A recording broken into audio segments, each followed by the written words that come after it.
So once again, welcome. Today we are going to be talking through the content that I presented at RSA, which I hope you will find very interesting.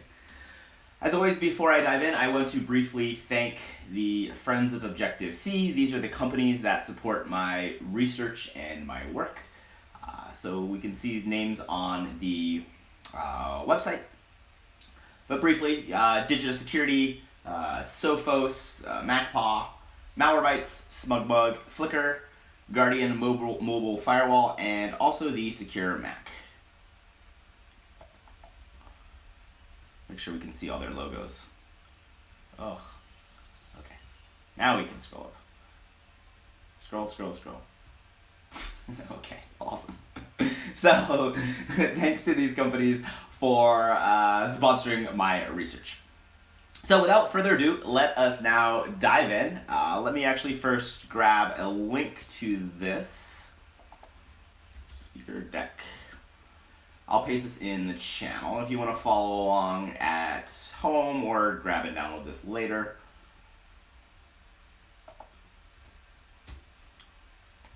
Paste that there. Okay, back to you. So today we're going to be talking about how to leverage Apple's game engine to detect threats on macOS. And as I talk through these slides, feel free at any time if you have questions or comments, just type in the chat window. I will be checking that and hopefully addressing any questions you may have. Of course, we'll always have a Q&A session at the end as well, so you can save them to them if you save the questions to that as well. But again, let's make this rather informal. So, okay, I'm assuming you know who I am, so we'll skip this part of the talk. But basically, what we're going to be covering today and what was covered in my talk is three parts. So we're first going to discuss some recent Mac malware specimens and also some vulnerabilities to illustrate that all is not well in the land of macOS.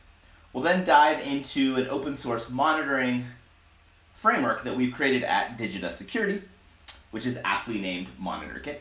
And then finally we'll talk about GamePlan, which we built on top of MonitorKit and leverage Apple's game logic engine to detect malware, exploits, and more.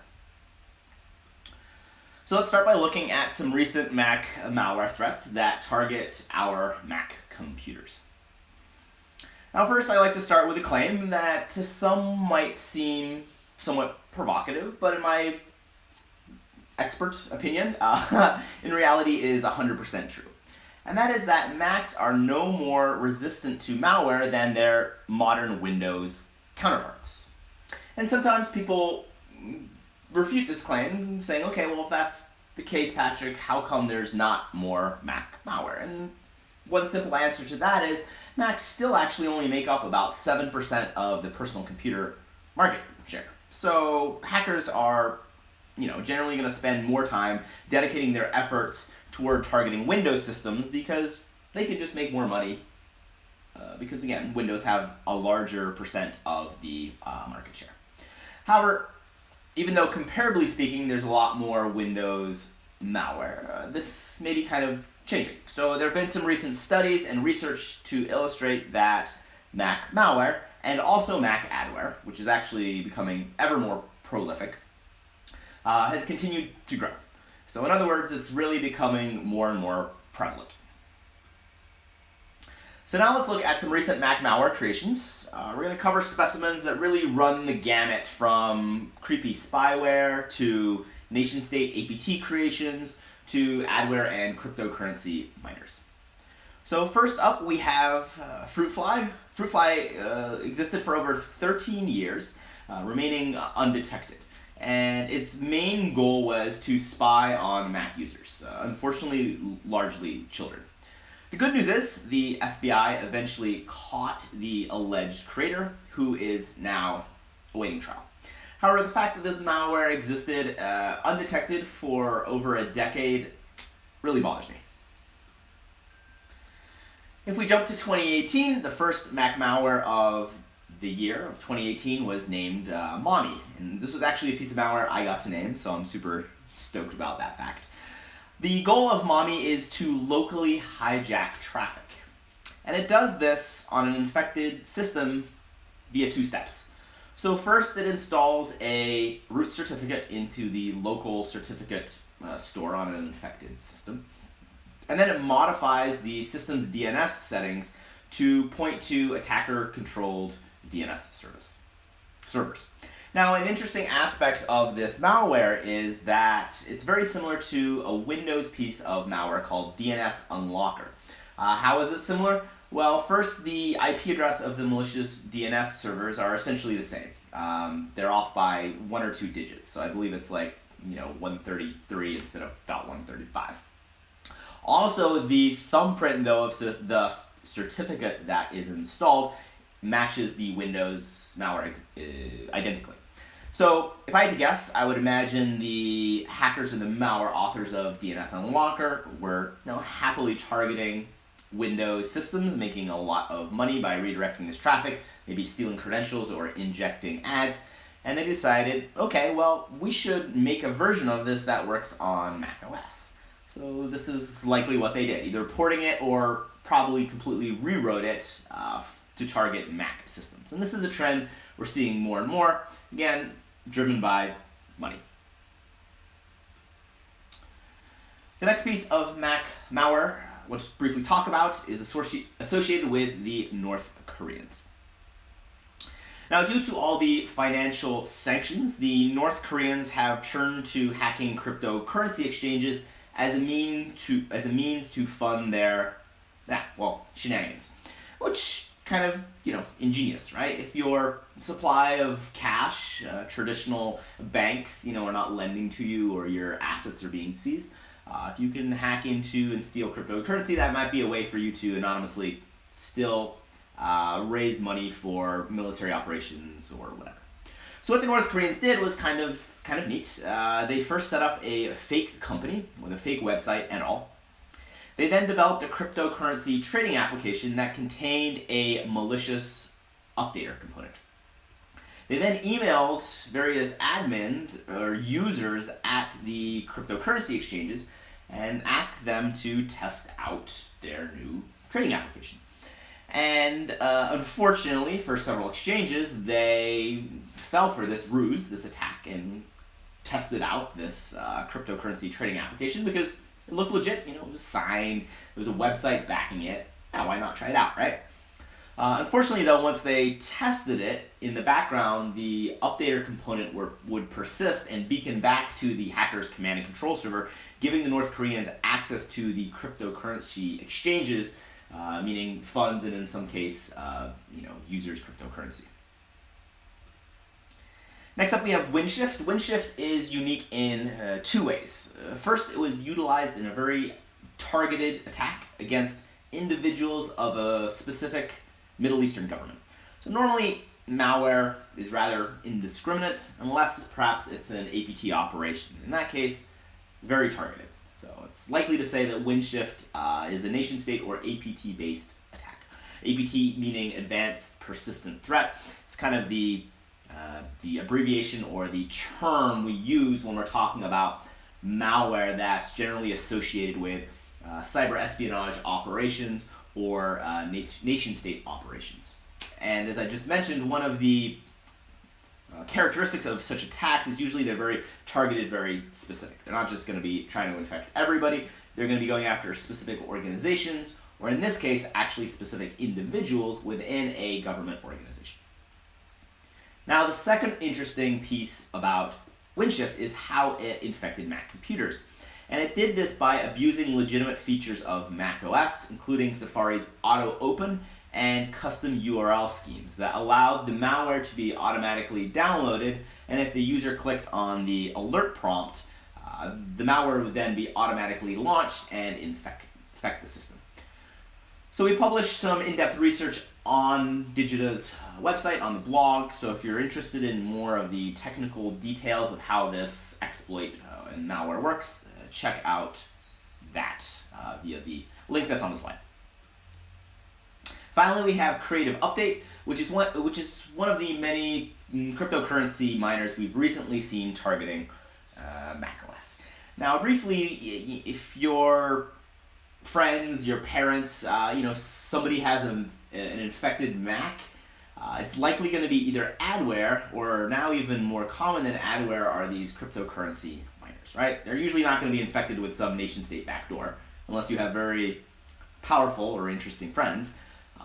But we've seen a big uptick in these cryptocurrency miners. And what cryptocurrency miners are, is basically what hackers do is try to deploy their malware to as many systems as possible, and then the malware's payload is to simply utilize spare CPU cycles on the infected systems to mine cryptocurrency for the hacker. So not incredibly insidious. It's not, like stealing credit cards or spying on kids, but it's still, unauthorized access to someone's computer, and definitely crunches away on their CPU. Now, the most interesting aspect of Creative Update is its install vector. So what the hackers did is they coerced the legitimate app website, macupdate.com, to host links that pointed to malicious versions of popular applications. So for example, on the slide, we can see that there is a Firefox. Let me make this a little bit bigger, actually. Firefox package that, if we look at the code signing information, we can see that it actually does not belong to Mozilla. It's been repackaged. Still signed, which means Gatekeeper won't prompt. But if the user goes to macupdate.com, again, a legitimate site, to download Firefox, they would have got a Trojanized version of Firefox. And when they launched it, yes, the legitimate version of Firefox would launch, but in the background, a persistent crypto miner would be installed. So at Digita, we analyzed all the Mac malware of 2018 and recently published a report that for each malware specimen describes its infection vector, its persistence mechanism, its capabilities, its payload, and also provides links to downloads. So if you're interested in Mac malware, I would definitely recommend reading this because it's a comprehensive report. So we have a question from Kyle11 Charlie that says, when setting up a new Mac for initial setup, what would be the things to install to protect it? And this is a great question, especially as we're just talking about malware. So we will take a quick tangent to discuss this, and we'll kind of get back to the slides in a minute. So previously I wrote an application called Lockdown, which audits your system and basically has some best practices. Now I'll caveat it needs to be updated, that's on the to-do list. But just some general best practices, and then there's some tools I would recommend to install. So the first thing is make sure you've installed auto updates, and this is always important because a lot of times when a update is released, hackers will reverse engineer the patch, find out the vulnerabilities that were patched, create exploits or malware that exploits those, and then try to infect everyone who is not updated. So the most important thing is to ensure you have auto updates installed when you get a new Mac. Also, it's good to turn off services you don't need, perhaps AirDrop. Another good setting is to only allow apps from the Mac App Store. That's a setting in System Preferences that you can do via Gatekeeper. I think we can actually take a peek here. Security and privacy. Where is it? I have mine to App Store and identified developers, but if you're, somewhat more paranoid, App Store is good. And you can always toggle this off when you're downloading software from the internet. In terms of what I like to install, I install Lulu, which is my firewall, and then some of my other tools such as Oversight, which alerts me when the mic and webcam comes on, and Reiki is another one that I prefer because it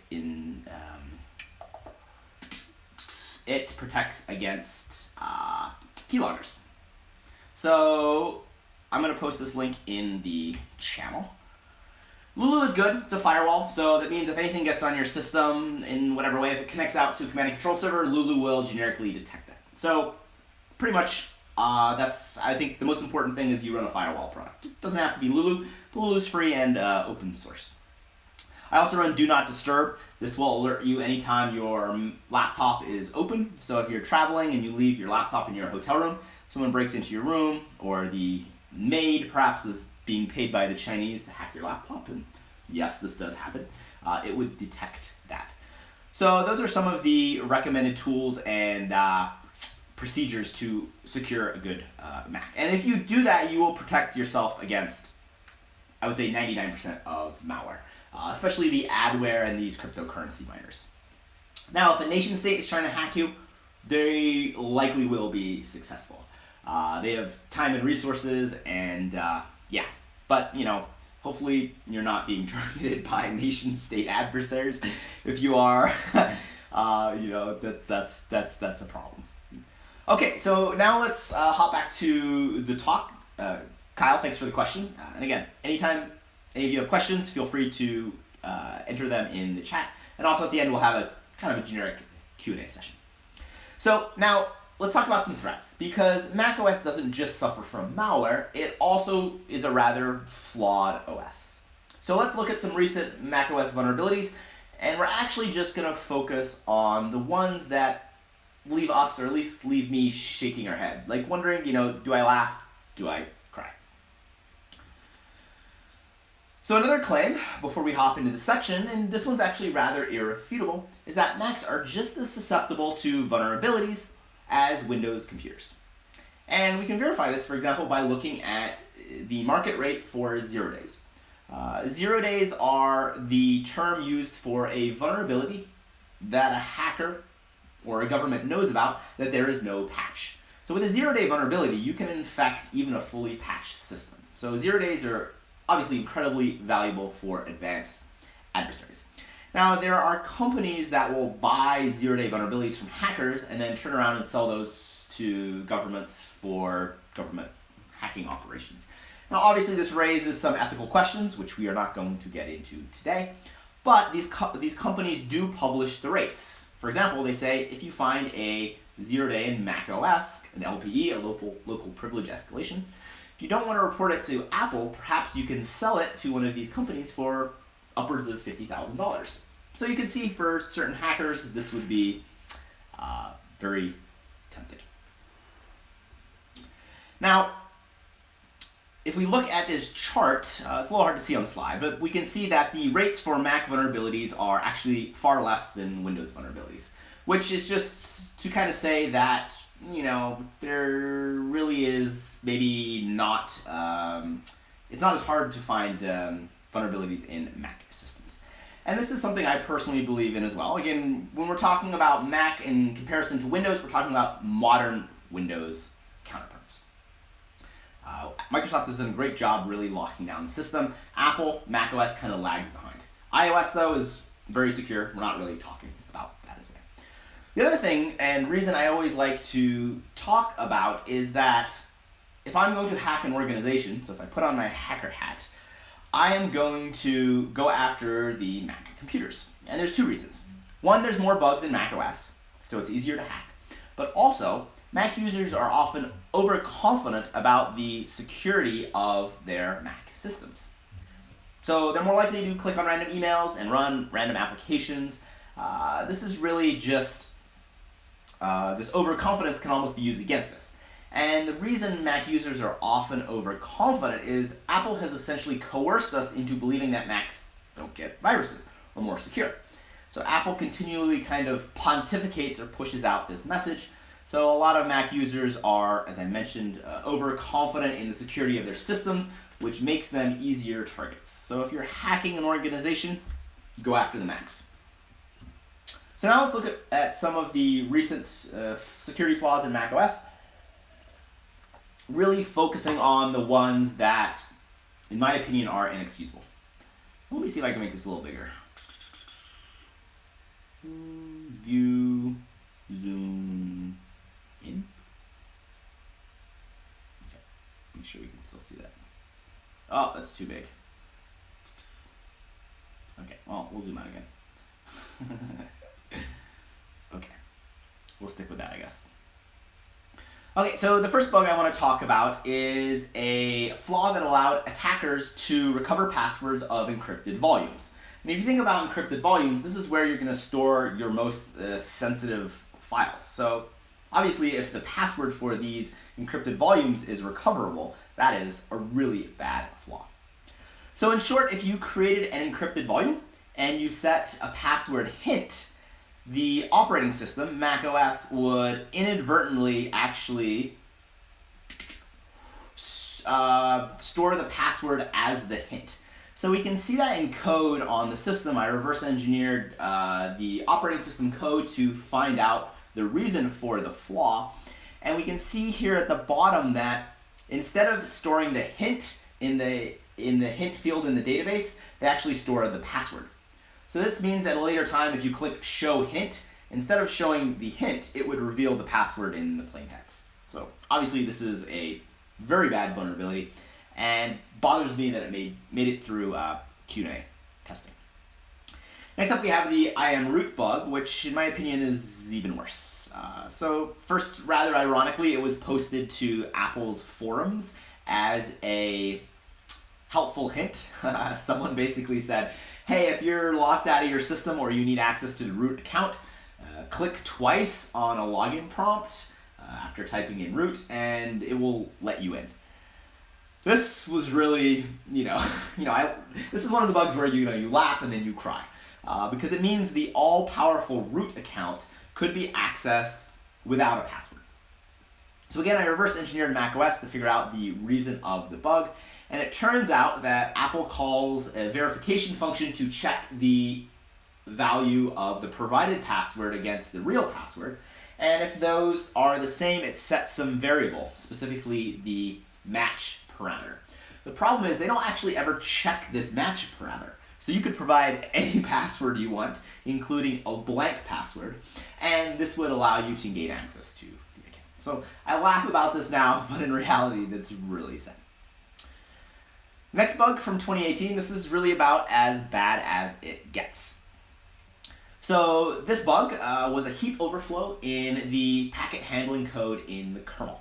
The kernel is kind of like the brain of the system. So if there's a flaw here that can be exploited by an attacker, it gives them the highest level access on your system. The other problem with this bug, or the reason it was so powerful, is that it was a pure remote vulnerability. This means it could be targeted, or you could infect users by abusing this vulnerability without having them to click on anything or download anything. You just had to be the same network.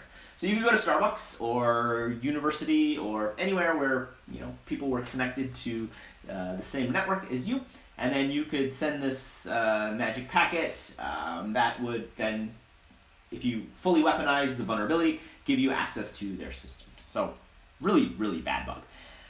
And again, part of me laughs because this is like, oh, you can crash and hack all these Macs and iPhones, but it's also rather worrisome because this vulnerability wasn't that complex. Meaning if Apple had actually even tested or looked at this code, they would have found it very quickly.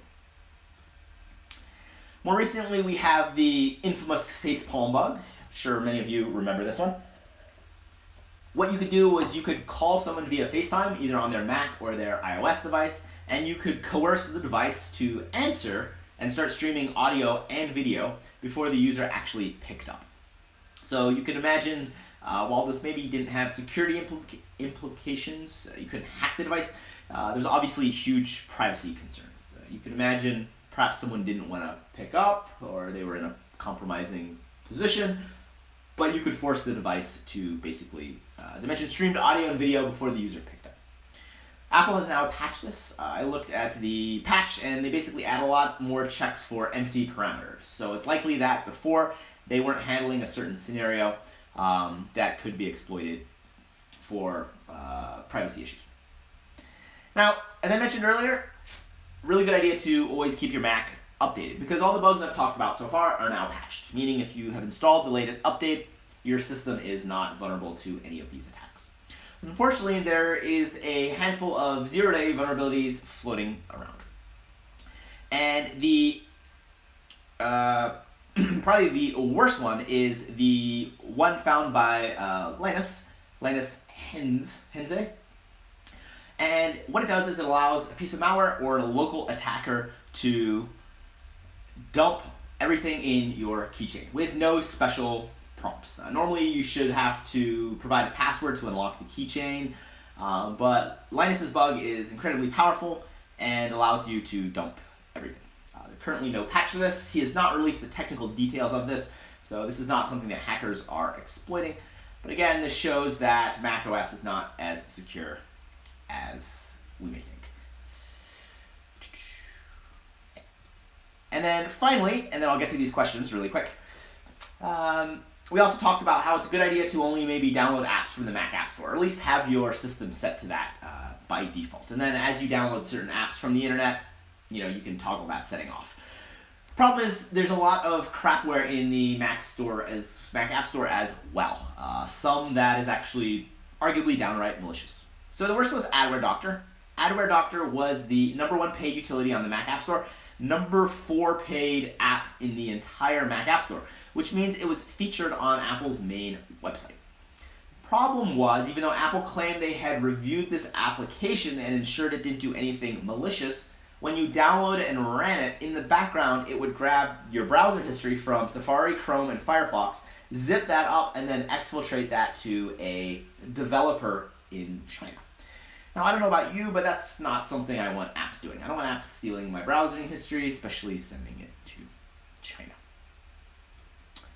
Okay, now the goal of that first part wasn't really to shame Apple or really make them look bad, although if it does encourage them to improve their, let's say, security posture, I'm okay with that. Apple doesn't often respond to things, but bad press, I would say, is the one thing that sometimes encourages change. Now at Digita, the main company I work for, we've drank the apple juice. We love our Mac products, as do I personally, right? I have MacBooks and iPhones and AirPods. Love them. So it bothers me, though, a little bit that these systems are rather trivial to hack, especially the Macs. So I've hopefully illustrated to you that there's somewhat of a problem. These systems are somewhat vulnerable, and there's a lot of malware targeting these systems. So we really wanted to design a protection mechanism that would allow us to first monitor what was going on a Mac system, and then ultimately detect malicious activity. So now, before we start talking about Monitor Kit, let me answer some of these questions. Okay, so someone said, again, Kyle11 Charlie, slightly off topic, what is your opinion of using Linux as your desktop? Small user base compared to Mac OS Windows, would you be more secure? I think Linux is probably one of the most secure options for a operating system. And the reason is it's really been designed kind of with security in mind from the ground up. Now, that's not to say it doesn't have vulnerabilities. Any operating system will have flaws. But for one, it's fully open source, which in my opinion is good from a security point of view, because it means a lot of security researchers will likely audit the code. And also, yes, there's not as many people using it, so therefore it's not going to be, at least on the desktop, meaning it's not going to be targeted as much. So from purely a security point of view, between Windows, Mac, and Linux, I would say Windows or Linux are probably your best two bets, with Mac in last place. The problem with Linux is, sometimes it doesn't play nice with, like external monitors and various graphics cards. It's not as user-friendly, but from a pure security point of view, I would say it's a good option. Another question from Mr. or Ms. Patel. Hey Patrick, seems like it's relatively easy to find Mac vulnerabilities versus Windows. How would you suggest people learn to find Mac vulnerabilities? What would you suggest? Great question. So there's two parts to this question. One, the good news is learning to find vulnerabilities is kind of a OS agnostic skill.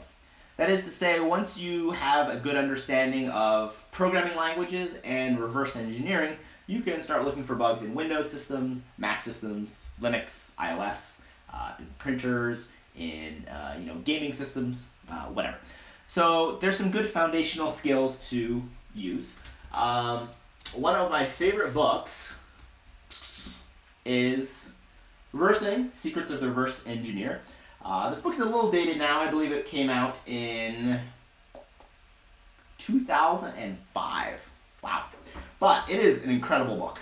It's mostly focused on Windows, talks about reversing malware, anti-reversing techniques, but again, some really good foundational knowledge. So this is an awesome book. There's a lot of tutorials online. Again, we're talking about finding vulnerabilities. So again, start by practicing reverse engineering malware. There's tutorials often online that you can walk through, toy applications. And then to get into Mac OS specifically, the next thing is to have a good understanding of Mac OS. So another favorite book I have is the StarOS Internals by Jonathan Levin. And there's 3 of these, and these really dive into the specifics of Mac OS. So if you are lucky enough, he will sign you a copy. I'm really stoked about having a signed copy. Jonathan's a good friend and an incredible author. So this dives into the internals of Mac OS, which give you a really good understanding of the system.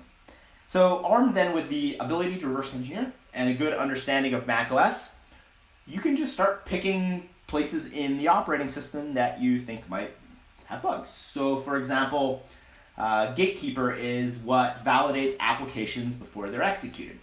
So I dove into it, pulled it apart, found some bugs in it. So there's no kind of one way to do it. And sometimes people fuzz, sometimes people do static analysis. But really, I think the best way is just to kind of have a passion and a creativity and dig and pull apart things. And as you're pulling them apart, always have this mentality of how can I break this, or where are their weaknesses. Other good things, if you, shameless plug, but I live stream. A lot of times I talk about vulnerabilities and reverse engineering malware and walk through examples. So I think this is a good way to learn, especially if you're interested in Mac OS.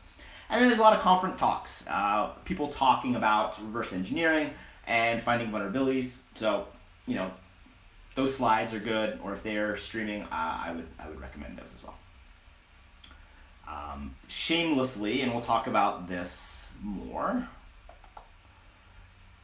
the objective by the C Security Conference, and I'll paste this link in here, is actually a macOS security conference that I organize.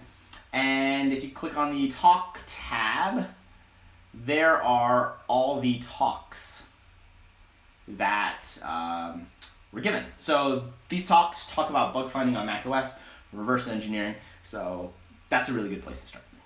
Okay, so back to our talk now. So I mentioned Macs get malware, and unfortunately there's a lot of these kind of laughable bugs that slip through Apple's Q&A. So, we kind of have to do something to protect our Macs. And that was really the main inspiration for me creating these Objective-C tools. So what we did at Digita is we created a open source monitoring framework that's aptly called MonitorKit. And we're going to walk through this. But the goal of MonitorKit is fairly simple, and that is just to collect events so that we can then look at those events to determine if something malicious or shady is going on. So we gather things like process events. When a new process starts, we want to know about that. When a new file is created, when the user downloads a file, perhaps generates a screen capture, turns on the mic or the webcam, generates synthetic clicks. And what this system then does is, this framework, it takes all these events from disjoint sources and builds standardized events. So now what we'll do is we'll take a closer look at exactly how MonitorKit does some of this collection. Because I just mentioned, macOS has these various unrelated subsystems and logging capabilities and files that you have to interact with and parse in order to collect these events. So for example, for process monitoring, the way we do that is we talk to the OpenBSM subsystem, which is the auditing subsystem on macOS.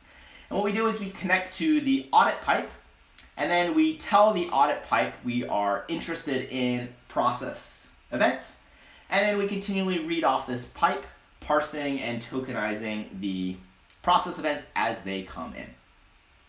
Now the beauty of this And the beauty of the framework is we basically hide all the implementation details of the OpenBSM subsystem. So if you want to link against our framework and, for example, write a process monitor, as you can see at the bottom of the slide, you can do that in about 3 lines of code. You basically instantiate a process monitor object. You basically call start, and then you pass it a callback. And this callback will be automatically invoked anytime a new process event occurs. So our framework basically hides the details. You don't need to know anything about the OpenBSM subsystem, which is actually probably a good thing because it's rather complicated and a pain in the butt to deal with. So MonitorKit does process monitoring. It also does file monitoring. And file monitoring is somewhat similar to process monitoring. You basically can connect to a FS events device. Apple does provide some APIs, but unfortunately their APIs are rather limited. Limited in the sense that, for example, they don't provide you the process identifier that triggered the file event. So if I want to know who created a file, there's no way for me to tell if I'm using Apple's APIs. But what we can do is we can directly read off the FS events device. And again, we can tokenize these events and build standardized events that are then delivered. So what MonitorKit does is it implements all this low-level logic. And so if you want to use a file monitor, for example, in your own application, you basically just instantiate the file monitor object. You tell it what events, file events are of interest to you. For example, delete file, create file, write file. And then you just call start. And then anytime a file operation occurs, you will get notified along with the path of the file and the process, including its PID, that was responsible for creating that. Next up, we have download monitoring, and we can do this via Spotlight notifications. So anytime you download a file or an application, for example, from the internet, what happens is Spotlight, which is the macOS indexing service, processes that file and generates some metadata about that download. So specifically what it does is it generates this NS metadata query did update notification, so we can just listen for that notification, and then whenever that is generated, we know a file has been downloaded. And part of this notification is we will get the path to the item and where it was downloaded from. So in MonitorKit, we've implemented this logic, which means you can now implement a download monitor in 2 lines of code. Question: is there going to be an Objective by the Sea happening this year? Now we're going to talk about it at the end, so I don't want to get sidetracked, I guess. But briefly, the answer is yes. And as Compo M stated, it's going to be in Monaco, which I'm super stoked about. So there's the link to it in the channel. We're going to talk more about that because it's going to be awesome. And you're all invited. MonitorKit also does keylogger monitoring. Not going to get into the details of this too much, but again, we can basically monitor the system to detect when a new keylogger is added. So what we do is we created this event tap monitor, or this keylog monitor object, within the MonitorKit framework or library. And this means in your own code or in your product or in a security tool, you can now get a notification anytime a new keylogger is added to the system. We also have the ability to detect synthetic clicks. So synthetic clicks are clicks that are generated programmatically. So I gave a talk at DEF CON and Black Hat last year where I basically showed that using these programmatic clicks, you could bypass the majority of local security mechanisms in macOS. So for example, in previous versions of macOS, you could dump the keychain if you could click the allow button. So when you access the keychain, there'd be an access prompt saying, confirm or deny. Turns out you could send a programmatic click to click the allow button, basically masquerading as the user. So what a hacker or malware could do is access the keychain, and then when the alert came up, they could send a programmatic click to click that button and then gain access to all the secrets, passwords, certificates, private keys that were in the keychain. Now Apple patched that, but there might still be some other ways to do this. So what we do is we generically monitor for synthetic events, because generally there shouldn't really be a lot of synthetic clicks floating around your system. Finally, we make sure to detect mic and camera access, because a lot of Mac malware, such as Fruitfly, which we discussed previously, will utilize the webcam or the mic to spy on users. The mic is in my opinion, kind of worse, because if you hack a Mac and turn on the mic, you've just turned it into this amazing room capture audio device. And there's no physical indication, there's no LED light for the mic, so the user is not going to know it's turning on. So Monitor Kit, again, we implemented logic to generate an alert or notification anytime the mic or the webcam turns on. So to wrap up the discussion about Monitor Kit, the main point about it is it kind of does all the hard work for you and goes to all these different locations within Mac OS, and we've reverse engineered them or read the documentation and written code to interact with them. And then we generate standardized events, so you don't really have to worry about all those details. As mentioned, it's open source. This will be posted shortly on GitHub. And also it's 100% user mode, which is important because Apple is really looking to push third-party developers out of the kernel. Okay, so now let's talk about the detection of malicious events and how to use this to uncover malware, exploits, and more.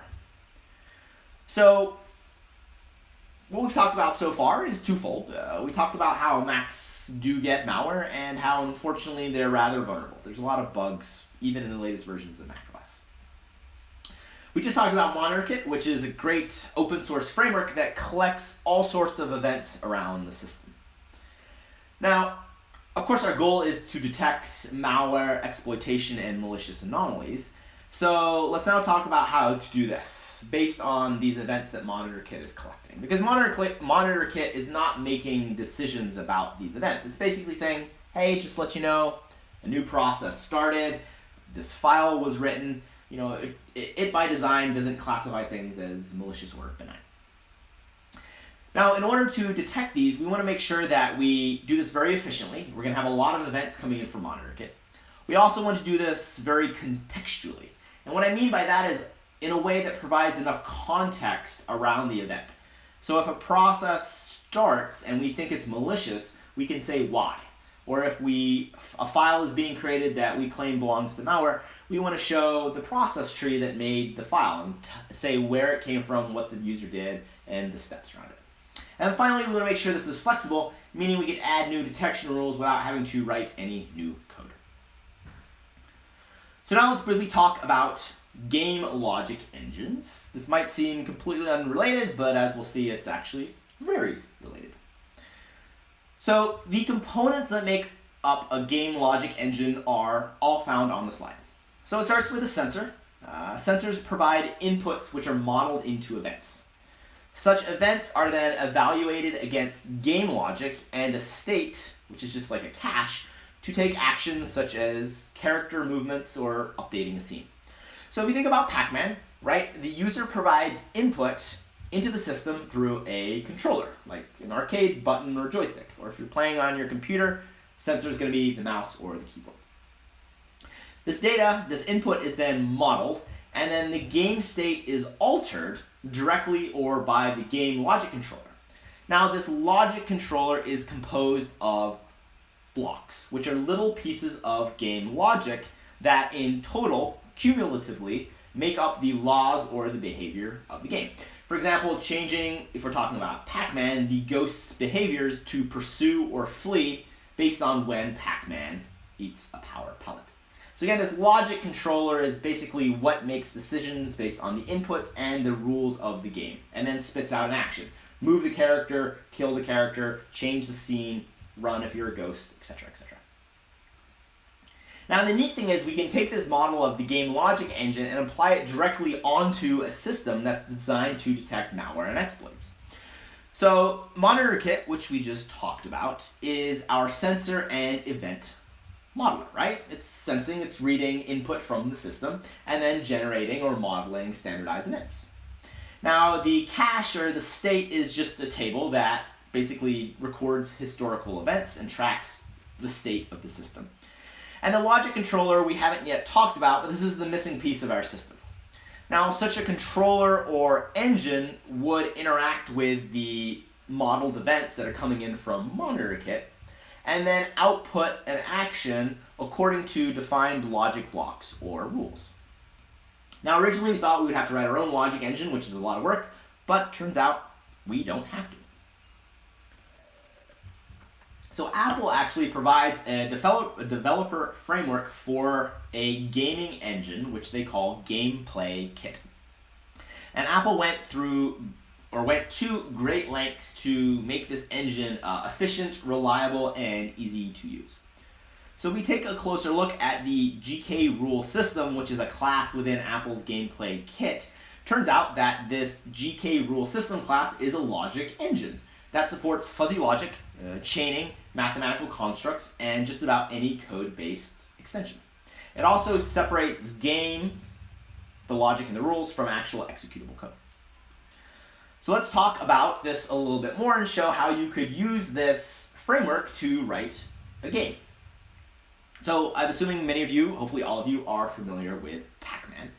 So what we can do in 3 steps is we can first define or load logic. Again, these are the rules that define the system, the laws of the game.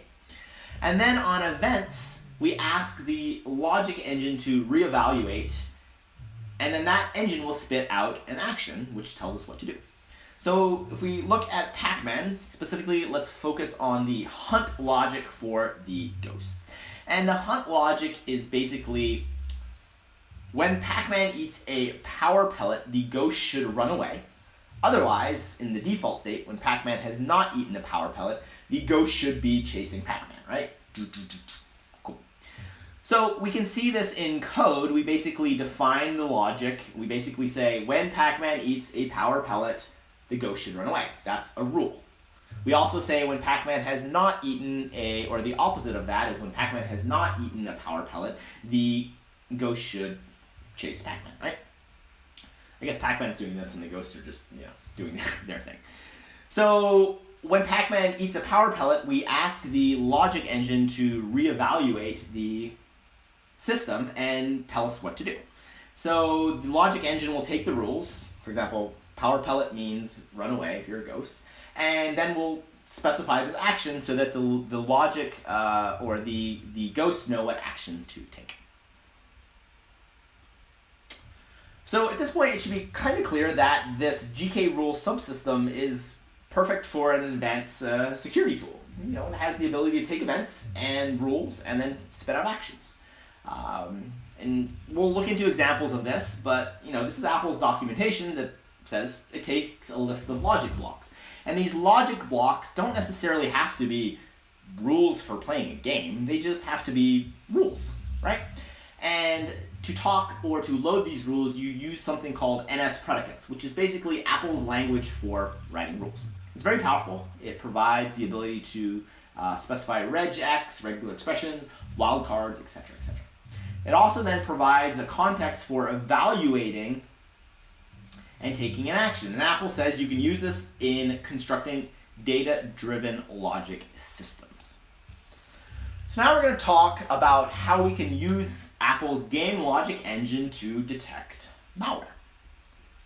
Now, a system such as this for detecting malware is really only as good as the input and the rules.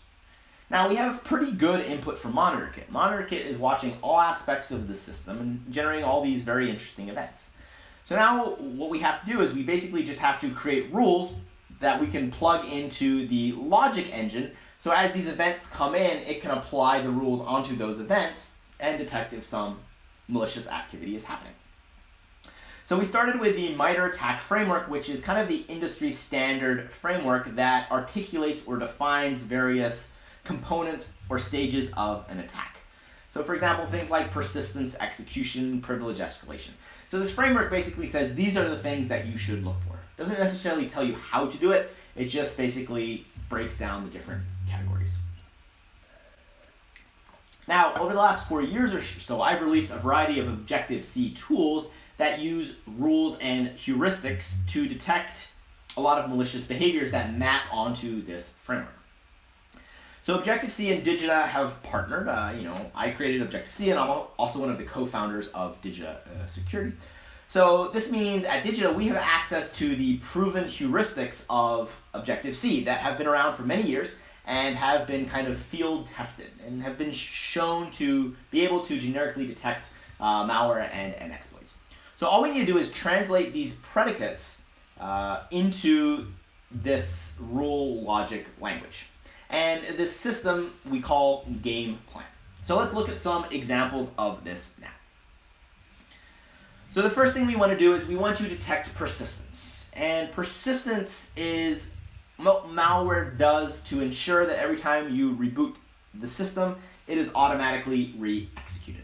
Because if malware didn't install itself in such a manner, if you rebooted your system, the malware would basically go away, right? Because if it doesn't install itself and you restart, it's not going to get executed again. It would have to reinfect you or send you another email or exploit you again. So I've written a tool, a free Objective-C tool called BlockBlock that monitors for persistence.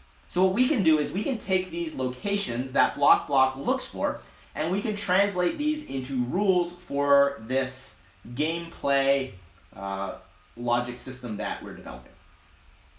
So one of the things we want to alert on, or one of the things we want to observe, is when a kernel extension is installed, because this is something that might be indicative of a rootkit or a malicious piece of code on your system trying to get code into the context of the kernel, into the brain of the system. So at the top of the slide you can see that we have the rule for kernel persistence, and it's basically just saying when a new directory is created that matches one of these two directories, which is where kernel extensions are installed, generate an alert. So step one, file events are coming in for MonitorKit. The step two is to create this rule, and then this rule is fed into the Apple game logic engine, and as the events come in, it validates that to see if these rules match. If the rule does match, it means that a new kernel extension has just been installed. And what we do is we label that event. Now I mentioned we want to provide context and information about events of interest. So one of the problems with the Objective-C tools is they don't really provide a lot of context. So for example, BlockBlock will alert you when something persists, but if it's a piece of malware masquerading as a Flash installer, a lot of users don't know if that's really a Flash installer or actually a piece of malware. So, someone had this valid question on Twitter: how do I know if the alert from BlockBlock is legitimate or a piece of malware? Because these heuristics, these rules are basically saying, or these events rather, are saying, hey, something persisted. And it doesn't say, okay, it's malware per se. So what we do is we basically label these events, and when enough of them trigger, we generate an alert. So the first thing we do is we detect, for example, something is persisted, and we label that as a persistent event. That basically says, hey, something persisted on your system. We then have other predicates, other rules that can extract code signing information from that.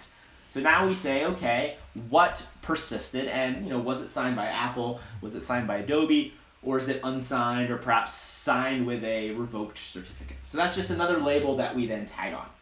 And then we can have a third rule, a third predicate, that basically can combine these and say if something persisted and is not from Apple or from the Mac App Store, generate an alert. And this is something you probably want to take a closer look at, because this is something that might be malware. Now we can also use these predicates to generate very advanced detections using very simple rules. So one of my other tools I have is called ransomware, and it generically detects ransomware by monitoring for the rapid creation of encrypted files by untrusted processes. Because this is what ransomware does, right? Once ransomware gets on your system, it starts locking and encrypting all your files. This is not something that normally happens, right? It's like when you're using your computer, there's not something that's encrypting all your files in the background, right? Full disk encryption happens at the kernel level, so ransomware is generally not going to operate there. So we're talking about in user space, kind of at the application level. So we can use two rules to basically in a sense, almost replace my ransomware tool. So the first rule basically looks for untrusted encryption. And it basically says when a file is created, it checks that it is encrypted or not. And also checks who encrypted it. So if it was Apple that encrypted it, or perhaps something like a trusted backup utility, that's fine.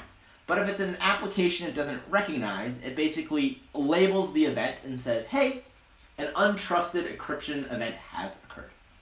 Now there's a second rule that we have that continually kind of reads these previous events, these untrusted encryption events, and keeps track of those. And it says, okay, when I see 3 or 4 of these events within some time delta, I'm going to generate an alert because this is likely ransomware.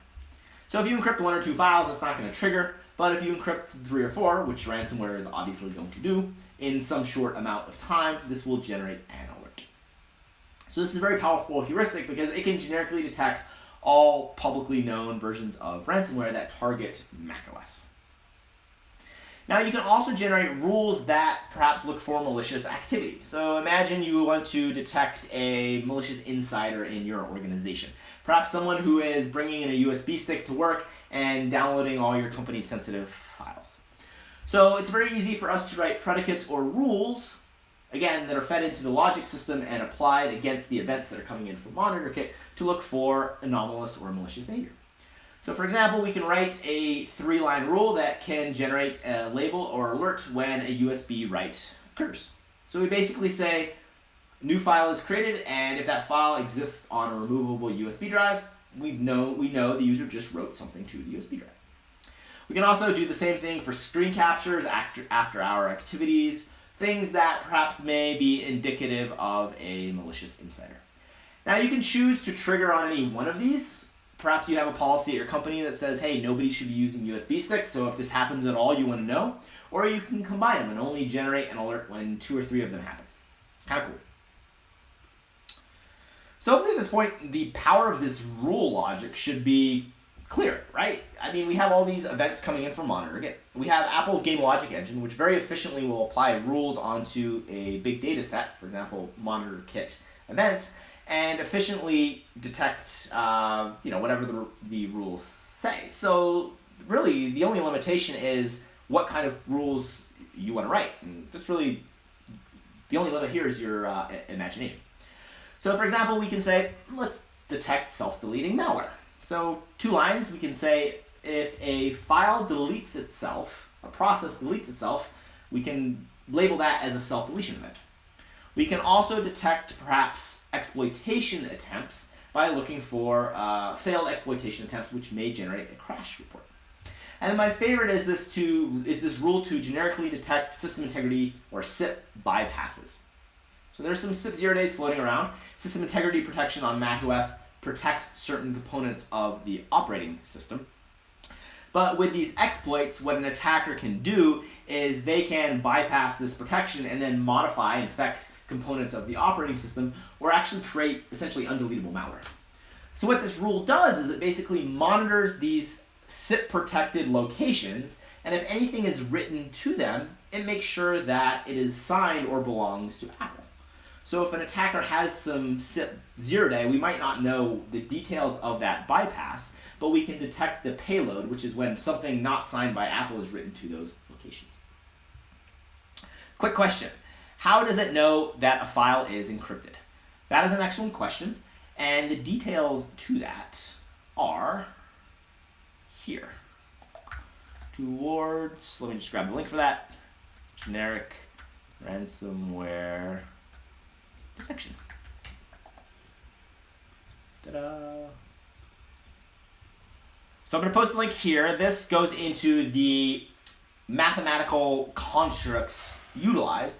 But basically, the way it works is when it sees a file has been created or written to, it calculates various mathematical characteristics about the file. And it can, for example, say or differentiate between a compressed file or an encrypted file. So there's basically, you can imagine an encrypted file has a very high amount of entropy. Entropy is basically randomness. So you can now generically detect if a file is either encrypted or compressed. Now you want to obviously allow compressed files but detect encrypted files.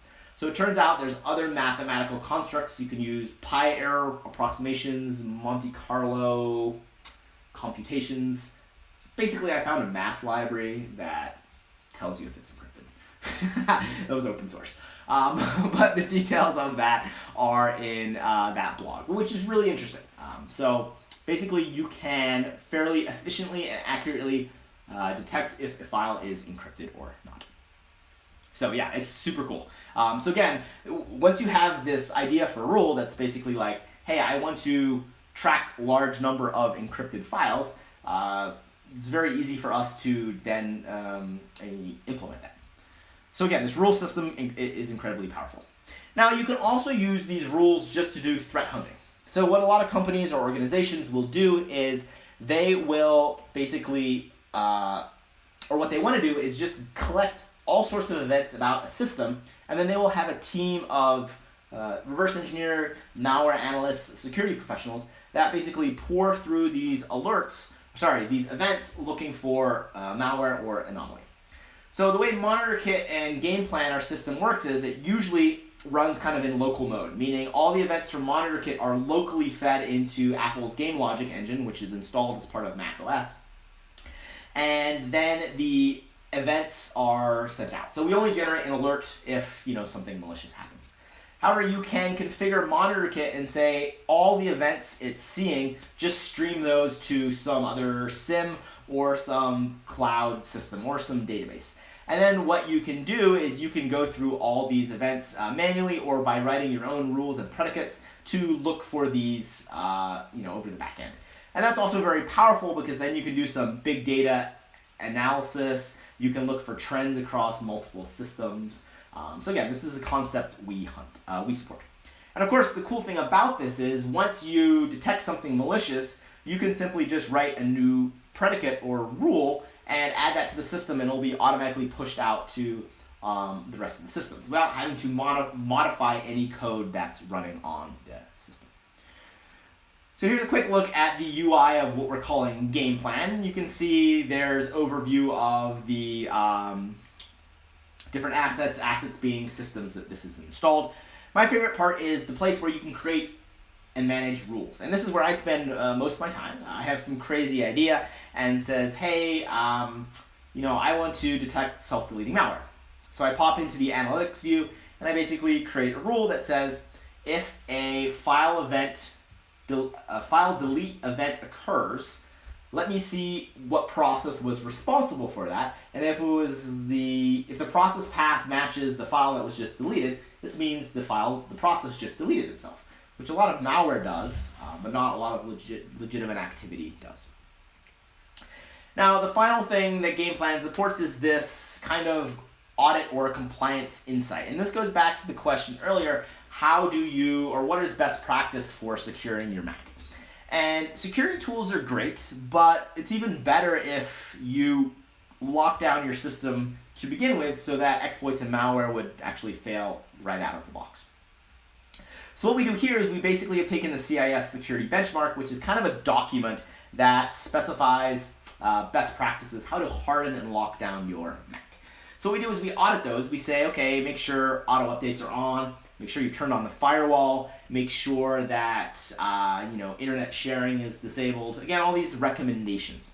Now the cool thing is, because we are monitoring the system via MonitorKit, if the system falls out of compliance, we can generate an alert about this. So for example, if the user turns off the firewall, or perhaps malware turns off the firewall so it can listen on a network socket without generating an alert, this is something we can detect.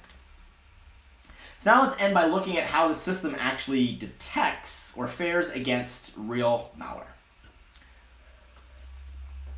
So first, you could definitely use this to basically replace existing malware, antivirus products. And actually, a little not so secret is macOS ships with a built-in antivirus product called XProtect, and also MRT, which stands for Malware Removal Tool. And what GamePlan can do or via these rules is you can write your own signatures for, hey, who's here? Havana. Okay, quick doggy break. This is the real hacker. This is the brain. This is the brain behind game plan. So what you can do is you can very easily create rules for known malware. So for example, here we have iWorm and Eleanor, and we can see here are the game plan rules to, yes, dog emoji for the win, the game plan rules to detect these. Okay, so we can also detect things generically. So remember fruit fly. This was, again, the malware that remained undetected for over a decade. Now, of course, hindsight is always 20/20, but in my opinion, there was no reason that this malware should not have been detected. Because a lot of the things it does are very malicious, very shady, and so if you had a system like Game Plan, you could very easily detect it. Now, the reason it remained undetected was it was a brand new piece of malware. So the antivirus products, which are just signature-based, especially on Mac OS, didn't detect it. They saw nothing wrong because it didn't match one of their existing signatures. So the first thing Fruitfly does on a system is it persistently installs itself. So we're obviously monitoring for launch item persistence. So when that happens, we generate a label event saying something persists. We also then look at what was persisted. And in the case of Fruitfly, it's something that was not signed by Apple. So again, that's just another label. We now say something was persisted that doesn't belong to Apple. And then finally, all right, goodbye, puppy. Go chase some chickens. Finally, in the case of Fruitfly, the item it persists is actually a hidden binary. So this is something incredibly shady. So we now have three labels. Something persisted, it's not signed by Apple, and it is hidden. So we now generate an alert. All right, questions. Stuart, love some Havana screen time. Yes, Havana is the most exciting part. No, she's awesome. Do you have any resources or plans to create a roadmap for fundamental skills or beginner RE? That would be a great idea. Maybe I will write a blog sometime on it. I have a resource that might actually be helpful in the meantime. Let me just grab this. Let's play doctor. So I wrote this. Let me paste this link here. I gave a talk about 2 or 3 years ago on practical macOS malware analysis and detection. And the talk is basically how I go about analyzing malware. So if someone gives me a file and says, hey, we think this is malware, it's kind of walking through how I reverse engineer it. So it's fairly beginner. It does assume you know a little bit, but I do hopefully provide resources and kind of a walkthrough of that. So hopefully that's useful. Also, a lot of these live streams, for example, the one we did a few weeks ago, I will take a piece of malware and we will walk through exactly how to reverse engineer. So we'll show how to run various tools, how to analyze, how to pull out things like the command and control servers. So yes, thank you, Stuart. It says these live streams. This is really the goal of these live streams, is to talk about this kind of stuff and hopefully provide information for beginners and also intermediate reverse engineers alike. These live streams, I posted most of them also to my YouTube channel. I have a few that I still need to post. My video editor was on vacation.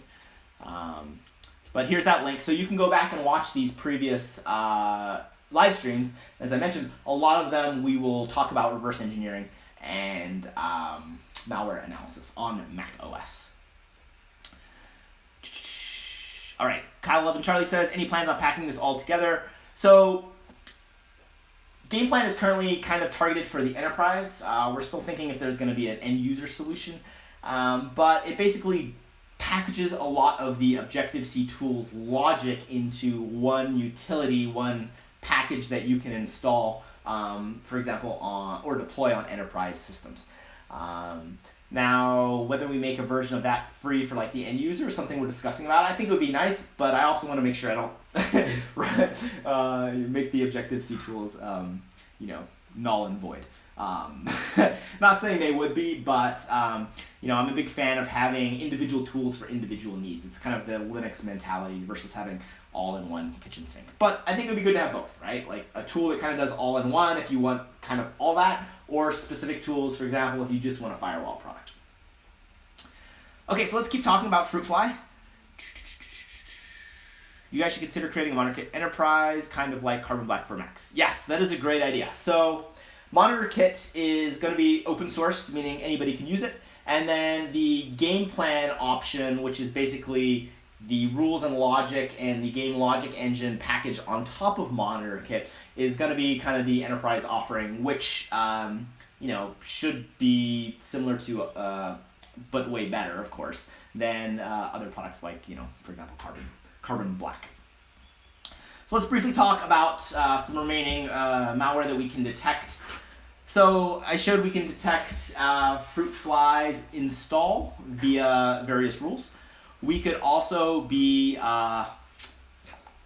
create rules that could detect while it's running. Cool. Kyle, I will send you, actually, we'll do this right now. You can request, so if you hop over to Digital Security, the main page, there's request the demo, and so you can actually get a early access version of Game Plan that you can install on your systems and test out to clients, and that's free, so you can play with that. But yeah, I'll shoot you a message, or shoot me an email, patrick@digitasecurity.com, if you have more specific questions about using Game Plan in an enterprise environment. But in a nutshell, we basically took all the proven Objective-C logic and built an all-in-one package that you can easily deploy into the enterprise, and it's super extensible. There's API interfaces for everything. You can have your own cloud infrastructure, for example, your own AWS boxes. You don't have to send that information to us. So really designed with enterprise in mind. Whereas the Objective-C tools are designed more for end users. All right, so back to Fruitfly. The other rules we can look for or write to detect these activities are, for example, we can very easily detect if there is a hidden process that's running. So on macOS, if you name a file or a process with a dot, it will be hidden from the UI, for example, Finder. So this is something that malware does. This is not something legitimate applications can do. So we can generically write a rule that says label an event if we detect a process starts with a dot. Very easy.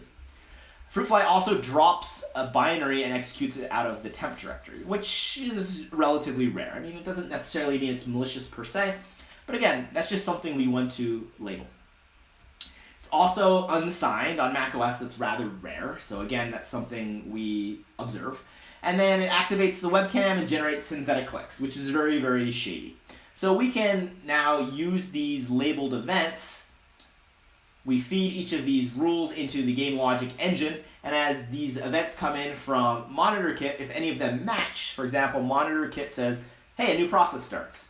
The game logic engine says, okay, I'm going to take these rules, and one of them is a hidden process rule, and the other is like an unsigned rule, and if those matches, it spits out a result, basically saying, okay, the process that just started was unsigned and is hidden. So then we can alert and detect on that. We can also detect wind shift. As I mentioned, it infects Macs via abusing Safari's auto open capability and also these custom URL handlers. So what we can do is very easily create rules that basically say, let's detect when Safari or a web page coerces Safari to download and auto open something. And then also we can create a rule or a predicate that says if the application that's downloaded has custom URL handlers, this is something we want to know about. So this is how we can generically detect wind shift. Now the cool thing about this is we're not targeting wind shift per se, we're just targeting its exploitation behavior. So if any other malware out there is using this or tries to copycat wind shift, traditional AV would not detect it because it would have a totally separate signature.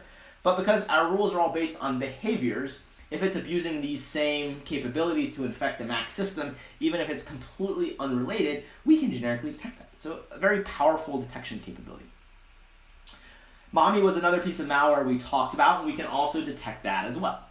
So Mommy doesn't persist because it basically just modifies your system and installs a root certificate and changes the DNS settings, so it doesn't really have to hang around. So we can't detect its persistence because, well, it doesn't persist. So what we can do, though, is we can detect that it hijacks the DNS settings. This is not something that should normally happen, right? An application downloaded from the internet should not go mucking with your DNS settings. So we basically can monitor the file that stores the DNS settings, and if something goes in and modifies that, we can very easily see what that is, and if that is not a legitimate application, we can generate an alert. So I was testing this in a VM to make sure that analytic, that rule worked, and surprisingly, the self-deletion alert triggered as well. This was kind of cool. I was not aware that Mommy self-deleted itself, but because we had a rule to detect any self-deleting process, which is something that malware occasionally does, and Mommy does, we flagged on this as well. So that kind of illustrates that even without a priori knowledge, if you have these generic rules, if malware falls into these malicious or specific suspicious activities, the rules will automatically detect. And then finally, we have a generic adware detector, which I laugh about, but it's actually incredibly powerful. So the majority of adware and crypto miners and even a lot of malware, the way it gets onto end user systems is by essentially coercing the user to infect themselves. So it'll masquerade as a fake Flash installer. The user will go to a website, perhaps an adult-oriented website, or they're trying to stream the Super Bowl, and the website will say, please update your Flash before viewing this content. And they'll provide a link to this Flash updater. Of course, this will be malware, or maybe malware, and when the user downloads and runs it, they will be infected. So what our rule says is if a process or a package or a DMG claims to be a Adobe or Flash update, it better well damn be signed by Adobe proper. And we can do this because MonitorKit is generating the code signing information for processes and files. So it's very easy for us to write a very simple rule that now can generically detect fake Flash installers. And again, the power of this is it doesn't matter if it's adware cryptocurrency or even Russians using this technique, it'll flag on all of these because again, we have this powerful rule. So it's a very simple rule, but very, very effective. All right, so let's just wrap this up. Hopefully today we've illustrated the fact that Macs are, rather hackable and rather susceptible to malware. I think it's just important to realize that any system is hackable, especially systems that users utilize. One of my favorite quotes is, "There is no patch for human stupidity." And what I mean by this is not really to pick on the users too much because we don't want to blame them fully. But if someone's downloading and running cracked applications, opening email links, they're eventually going to get infected. So we thought it'd be great, again, to write a open source monitoring framework that's generating all sorts of events. This will be posted on GitHub. And in my personal opinion, if you're running a Mac, I really think it's important to run tools that are based on detecting likely malicious behaviors. The Objective-C tools, which are all free and largely open source, conform to this paradigm. For example, block will alert you when something persists. Oversight will alert you when the micro webcam comes on. So again, it's the concept of, hey, let's look for these activities which may be malicious versus targeting specific malware signatures, which is a very weak approach.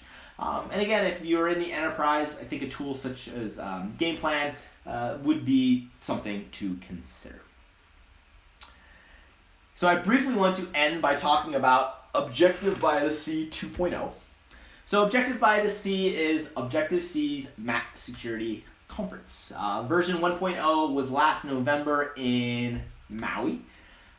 Version 2.0 is going to be in June 1st and 2nd, and it's going to be in the lovely country of Monaco, which is right next to France. Am I saying this right? France. It's right on the beach, which is awesome because, Objective by the Sea, it's got to be by the sea. And if we pop over to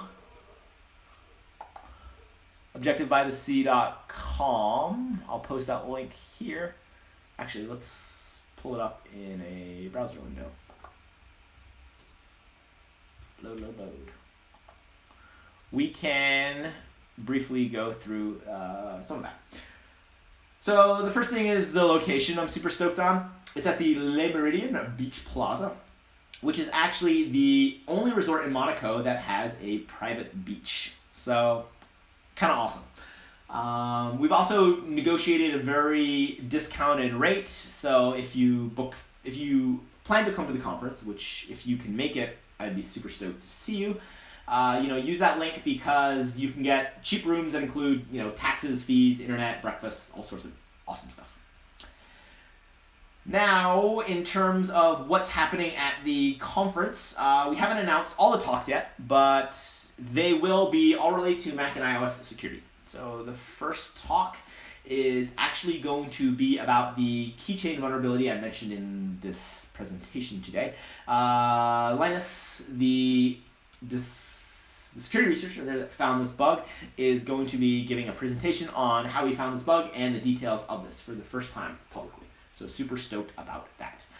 We also will have some other speakers. For example, Jonathan Levin, who is the author that wrote this book. He is, I believe, is probably the one of the most knowledgeable people about Mac OS outside of Apple. And he actually knows more about Mac OS than, I would say, a lot of people that work at Apple. So it's going to be incredible. Thomas Reed, who is the director of Mac research at Malwarebytes, is going to be giving an interesting talk. And we also have some other talks that have been submitted that are super interesting. If you are interested in submitting a talk, I think it's a CFP. There is a call for papers that is open. Basically just, send an email with your name and your research. Still looking for talks. 2 more weeks to submit that. We're also offering training this year. So we partnered first and foremost with Digita Security, my company. And we're going to be giving a 1-day training on Mac malware detection and analysis. So we're going to talk about reverse engineering on Mac OS, some hands-on analysis. Basically, a lot of the topics we talk about in this live stream, we'll do that hands-on. And then Jonathan Levin, the, again, author of these amazing books, is offering a 5-day training immediately after the conference. So if you're interested in some training, come to the conference, hear all the awesome talks, and then stay or sign up for the trainings as well. Now, the cool thing about the conference is if you are a supporter of Objective-C, even for $1, the conference is free to attend. I mean, obviously you have to pay for travel and lodging, but my goal is not to make any money off this conference. It's mostly just, get together with a lot of awesome Mac security researchers and have a lot of awesome talks that, we can share with people who want to learn about this stuff. So I guess now would be a good time to briefly, shout out about Patreon. Patreon is basically the way where people can support my research and tools. So I'll post the link here. I know some of the people in this live stream, for example, Stuart, are Patreon supporters, so thank you so much. Basically, this is what allows me to release all my tools free and many of them open source. So I was actually able to scale back on my 9-to-5 job because Patreon brings in some, some financial benefits. And, allows me then to dedicate more time into live stream, creating conferences, and talking about this stuff. So if you're stoked and want to support that, check on that. Hey, yes, Halo Privacy, definitely. Oh, that's awesome. Yeah. Lance, the CEO, is a big supporter. So yeah, awesome. So Halo Privacy is one of the top Patreon supporters. So mad kudos. So yeah, awesome, cool. Well, tell him thank you so much. That was awesome. I'm wondering if I think, did we chat at DEF CON like 2 or 3 years ago? I remember someone from Halo Privacy coming up and at I think it was Black Hat Tool Arsenal and talking about them working. Yeah, okay, awesome, cool, awesome, Kyle. Yeah, I totally remember that. So yeah, really appreciate the support. Again, it's kind of super inspirational to me, and I'm obviously really passionate about this stuff, so it really gives me the kind of financial ability to be able to organize these conferences and give away these tools for free.